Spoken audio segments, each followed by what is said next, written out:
Bom dia, pessoal. Eu venho falar sobre um problema que aconteceu aqui na máquina de lavar de casa, uma LT15F Electrolux. A gente percebia que tinha um barulho leve quando fazia a lavagem. O cesto não virava como é que pede junto com o agitador, mas aí aumentava muito o barulho quando a gente fazia a centrifugação.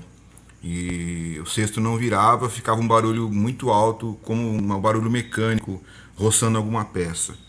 A gente pesquisou no YouTube e a gente descobriu que é um probleminha que existe no câmbio, né? Eles falam que tem um rolamento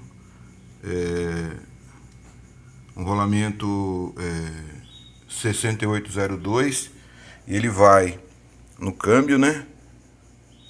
Na parte de baixo aqui, né? Então é onde no centro aqui embaixo da polia tem a embreagem. Esse rolamento desgasta aqui no eixo aqui, e o pessoal condena e fala que tem que trocar o câmbio todo, e aí o câmbio encarece, né?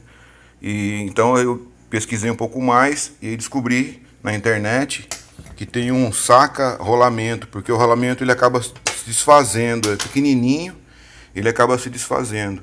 E existe um saca-rolamento para não fazer a manutenção em todo o câmbio ou comprar um câmbio novo. A gente saca só a pista do rolamento que ficou presa na peça que eu acabei de mostrar para vocês agora há pouco aqui.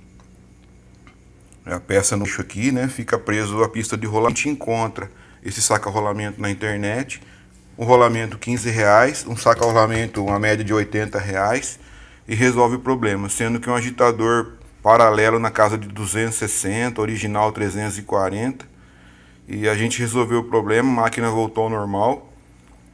Então eu estou compartilhando, né, que sirvam para outros também. O pessoal fala, mas não mostra a peça, fica um pouco meio coberta a coisa, né?